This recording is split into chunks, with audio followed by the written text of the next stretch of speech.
I've had all the technical difficulties this morning. Emily's been great. You've just been like here and ready to go. So yeah, if y'all are watching live, you know the drill. Leave any comments any questions in the comments, and we will bring those in when it makes sense. But yeah, Emily, let's go ahead and get started. Since Okay. we're here, we're recording, we're live. Let's get into the podcast. Welcome to the show. I am very excited to have you here. I'm super excited to be here too. Thank you so much. Yeah, absolutely. And this is going to be a fun topic about virtual assistants and like when to hire one, because I know that was like a huge thing for me. I would hear other people talking about, oh yeah, I'm hiring a virtual assistant, or I've had one for a year or so, and I'm just like, I don't even know when, like what are the signs. So I'm excited to get into that today. But could you give us a little background about yourself and where you're based, what you do, and all that? Yeah, so my name is Emily Woodruff, and my business is called Moxie Assist. Um, Long story short, I'm in Michigan, in the thumb of Michigan. Um, used to be, I mean, I still am. I'm a photographer, but mostly when COVID hit, it kind of destroyed my whole photography business. In Michigan, Yeah. we had super strict laws about what you could do, which I know it was like that in other parts of the country, but it was completely shut down. So I started looking for other revenues for income and started looking at my 9 to 5 where I'm an administrator. I've done it for 20 years or so, and it finally just dawned on me, why not work with other people outside of my regular job and do this sort of thing? So I started focusing on working Yeah. with photographers, which because that's what I was and am, and I know a lot about it, and I didn't want to completely shut off that part of my business. Um, and I have a lot of Hmm. expertise in that area that unless you've walked the walk, you don't know it. You just don't. It's a little bit different than a regular VA. So that's kind of my bread and butter is Right. working with female photographers.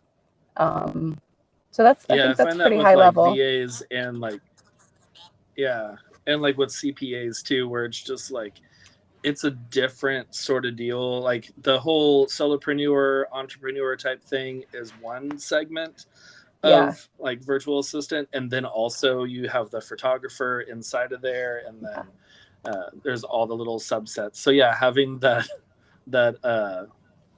expertise and experience being a photographer uh, is great.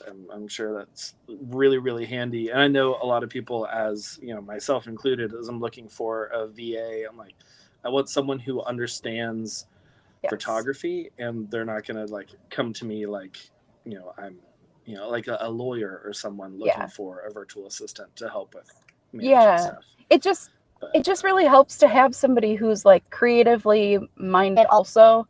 And I know that I'm kind of an anomaly mhm, because most photographers aren't also administrative.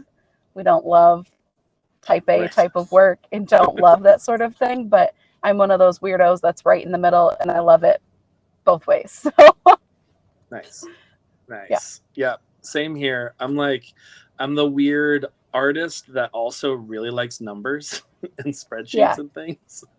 Yes. Yeah. Exactly. So, well, that's very cool. So over like, or how? So that happened around. You said like kind of COVID spurred that moving Yeah. into um, doing virtual assistants and all of that. For Yep. those who like don't really know, never heard of a VA, don't really know what a virtual assistant does, what are some of the things that you do, especially for photographers? Well, so I kind of coined the term for myself, like I'm your online bestie. Um, so my clients, they can email me for anything. I'm basically their assistant that's outside of their office. So I'll help with blog posts or doing SEO on their websites. I can help them edit their photos. I'm currently working on like welcome guides for a certain photographer that I'm working for. I've done Nice. workflow organization, email, what's the word I'm trying to say? email workflows, Like just kind of getting management. things orderly. Oh yeah, yeah. Well, email management, but Mm-hmm. also like automations in your email. That's the word I wanted. So just all of the things that you hate Okay. doing, I love doing. Yeah. All those like little tedious things that you're like, oh man, I've got to work through all these emails again, or I've got to edit Yeah. through all these photos. I just want to go out there and shoot again. You're Yes. like, yes, give it to me. I love this. I will do it. Yes. No, Exactly. I love that. Yeah. Well, I mean, that kind of like moves into the next question that was on my mind was like, what are some benefits that people could get from hiring a virtual assistant? And like you're already hitting some of those with like the tedious things that we tend to like. I have to-do lists that are they're pretty long, and I like have my top three that I need to get done every day, and then the other ones I'm like, eventually I will get around to writing this blog. Like it has Yeah. been on my to-do list for a while to write this blog, but eventually I will do it. I Mm-hmm. just have these other things that I enjoy doing more. And like that kind of stuff can really move your business forward by, handing that off to a VA to come in and just be like, "Hey, Emily, help me out here." And then Yeah. you can swing in and do it. Yeah. There's so some of the Yeah. things, I mean, and there's so many different types of VAs. There's some that are specifically like social Mm-hmm. media managers, and some specifically write blog content or do specifically admin work kind of thing. So it really just depends on what you're looking for, but it's mostly just offloading the items that you don't want to take care of or don't have the time to take care of without having to hire a Mm-hmm. permanent employee, because there's so many other rules for having a permanent employee compared to like a contractor like I would be. That there's financial Oh yeah. benefits, there's that's a whole other episode in itself. Right. Yeah. Yeah, you make a good point there of like this isn't just the stuff that you don't like doing to hand off to a VA. Like it can be the stuff that you do enjoy doing, that it is something that you're really good at, but you just don't have the time now, either Mm-hmm. because of, work life balance and you don't want to spend, 18 hours a day working, or you're scaling and building your business. Because I know as I've been scaling my business, and like I have multiple photographers underneath me and different Mm-hmm. employees and stuff. I'm like, oh, this is a lot more to manage than when it was just me out here, me and my laptop, and that was it. For sure. For sure. Yeah. So, what are some signs you would say for someone who's like, I don't know if it is the right time to hire a VA? Like, Mm-hmm. what are some signs that they can look for to kind of give them that nudge in the right direction? Yeah. So the first thing I always tell people is to just know that you're financially ready. Um, Having a few good months doesn't mean that you're financially ready. It means that you are booked out, your finances Mm-hmm. are solid, you're not worrying about how to pay your bills next month. You have contracted work for the foreseeable future. Um, Knowing that your finances are steady is the first thing I would tell you. Um, Yeah.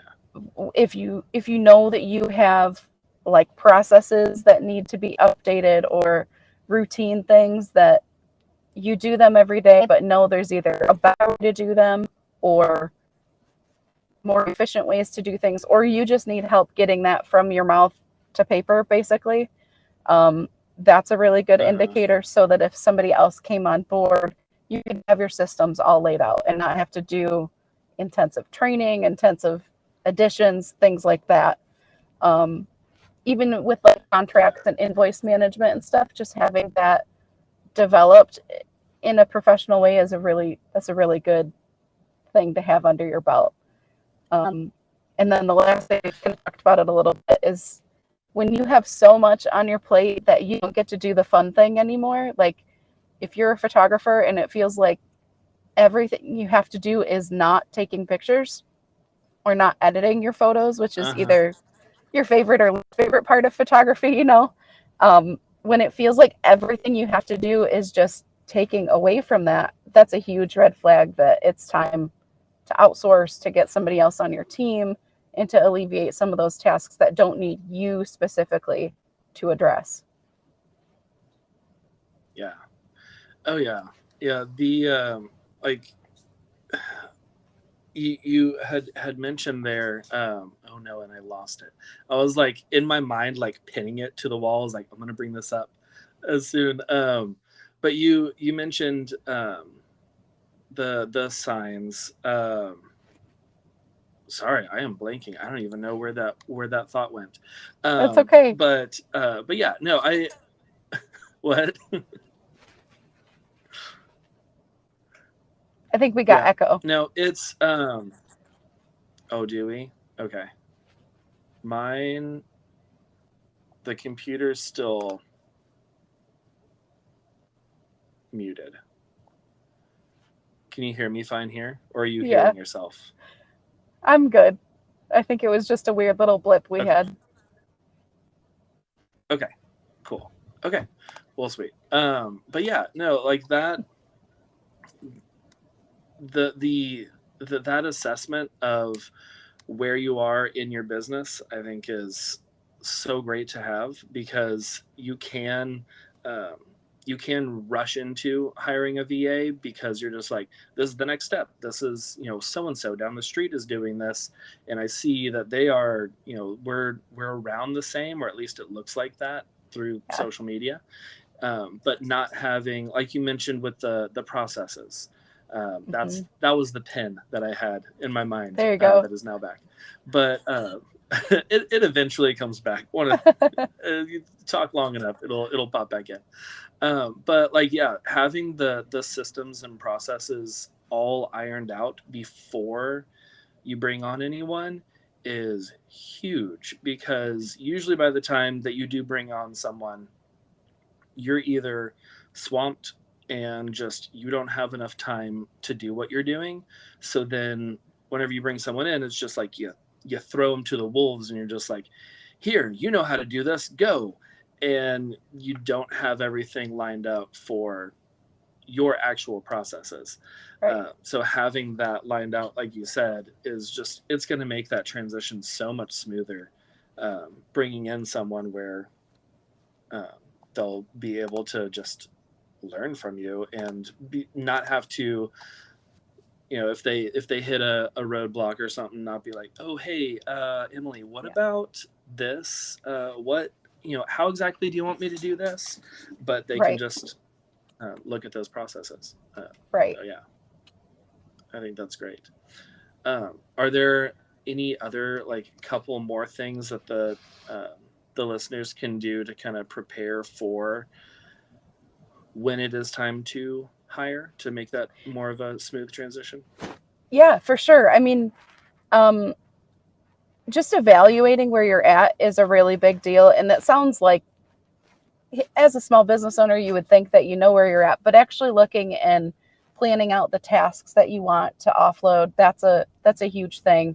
Um, Knowing that you and your VA have access to the programs that they're going to be using, whether they're like logging into your account or you need to set up user admins, um, Mm-hmm. budgeting for it, making sure you have the finances and the work for them if you are setting up a contract with them for a retainer of 10 or 20 or 40 hours a month or whatever it is. um, Oh yeah. and kind of just knowing what kind of personality you want to work with, that's a big thing. And I think people are terrified of hiring VAs because of that. That's the beauty of it, is that you don't have to keep them forever. You can do trial based hires, you can do trial based and you can simply just hey, I just don't think we jive together. I don't think you're the mix for me. And I think that's way more beneficial than trying to grit your teeth and work with somebody that just doesn't mix well with you. So kind of knowing what qualities are important and what things are important to you as someone you're going to be essentially partnering with. It's good to Yeah. review those so it's not such a shock when you do hire someone on. Right. Yeah. And if you're feeling that way of, because I'm very much I'm getting better at it now, but I'm very much a like people pleaser, and I call myself like a recovering people pleaser, where Ah, I at one point would just be like, okay, this is like, it doesn't feel like this is a good fit, but I'm just gonna yeah, keep doing this because I've hired them and they need the job or whatever I'm telling myself in my mind. And like, if you're feeling that on your end, they're probably feeling things are a yeah, little weird on their end too. yeah, So yeah, I think that's great, and that's like one of those things that you were talking about with it's it's more freeing to yeah. hire a virtual assistant than a like full-time employee, Hmm. because a full-time employee is a little bit harder to be like, hey, we have to part ways. But a virtual assistant's like, you're working with other people right now too, so I Yes. don't feel so bad being like, I don't think this is working out. And you probably don't even have to do it in person because it's virtual. So, Yeah. like one of my clients, I have a client that's in Michigan, which is awesome. And we're like, Uh-huh. hey, we could meet someday, but I've never met her. So if she Yeah. needed to fire me, which thankfully she adores me, but if she needed to, it could be like, hey, Emily, not going to renew for the next quarter, and I'd be bummed, but it is what it is. And it's okay. Where Yeah. if it was my full-time job, it would be life changing and altering, and there's just not that same weight of it. Yeah. Yeah. And that's really nice. Like, I mean, one, really nice for you, and not having that, because that's what, like, as a 9 to 5 corporate employee, I felt that, where I was like, this could end at any moment Mhm. for really no reason at all. They could just Mhm. be, hey, we're going to be downsizing or whatever. you Yeah. you brought fish into the cafeteria too many times and we have to Right. kick you out. And there wasn't that stability there for me, Mhm. which is probably because I think I have like the entrepreneurial gene, and Yeah. like, I want to work for myself. You want to And be able to eat but fish yeah, whenever you want. right, yeah, I'll go microwave it right now if I want to. Exactly. But That's yeah, great. no, I think that's so good. And you mentioned earlier about one of the ways to kind of prepare for bringing on a virtual assistant, and one of the ways to see, is this a good time to bring someone in, is knowing where you are financially. I think Mhm. way too many times we, like, especially wedding photographers, where it's just like you have like the heavy seasons, especially like in Michigan, because Yeah. I'm sure y'all don't have a big winter season of shooting weddings. When here in Texas, it's like October, we are ramping up into busy season Yeah. because it is starting to cool off and it's not, a million degrees outside. Um, Right. so having that fluctuation of, I have a heavy month. I'm bringing in a lot of money. I've got a really nicely padded bank account, to other months where it's like, I am scraping by, and I Yeah. really hope I get another deposit coming in soon. Yep. Uh, like, having that, like you were talking about, with seeing your finances, and not just seeing like, oh, I've got 20K in the bank right now, but like, what is that allocated to? How long is that going to Right. last? And can I afford to bring someone on right now? I think Right. that's something that's a little bit scary for a lot of people, to actually look into those numbers, Yeah. but very But important.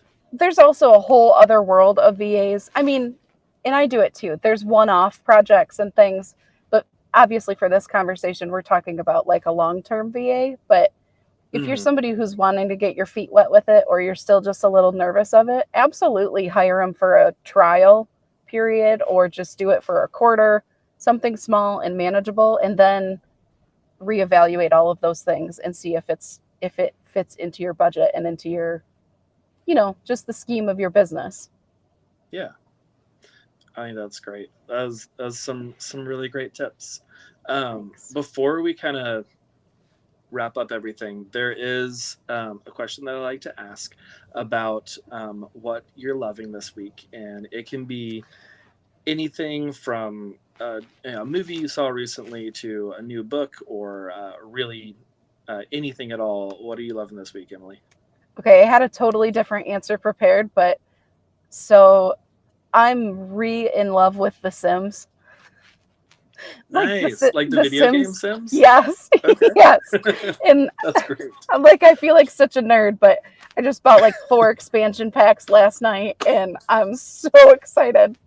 So probably The That is Sims 4. awesome.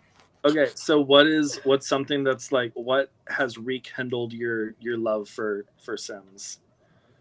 I don't, I don't know. Just Um, nostalgia or I just think like so.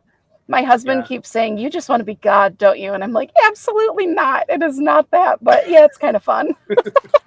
Oh yeah. Yeah, I never had the Sims game, but I had Roller Coaster Tycoon, Okay. where you could also like name people and you could pick them up and be like, no, you're gonna go to this roller Yeah, coaster instead. And I'm gonna make you go on that 10 times in a row. exactly. And that kind of it was so much fun just like watching everyone and seeing Hmm. and like naming them. I had one that was me Hmm. that I had named John. And I'm like, what is he doing? Really? You're getting cotton candy again? Okay. And yeah, it's fun. It's He'll interesting. like So my husband will like walk in the room, and he's 14 years older than I am, so he was never into anything like that. And he'll look at uh-huh. me and he's like, "Oh, you're playing it?" I'm like, "Please just you're already married. You can't leave me. You can't leave me Right, anymore. yeah. This is it." Don't don't judge me. I'm having Yeah, fun. whatever. Yeah. Okay. That's awesome. Yeah. I'm also I might check out Sims because I've seen it like a lot on TikTok of people playing lately, Yeah. and I was like, that does look kind of fun, and that would be like And a little pastime.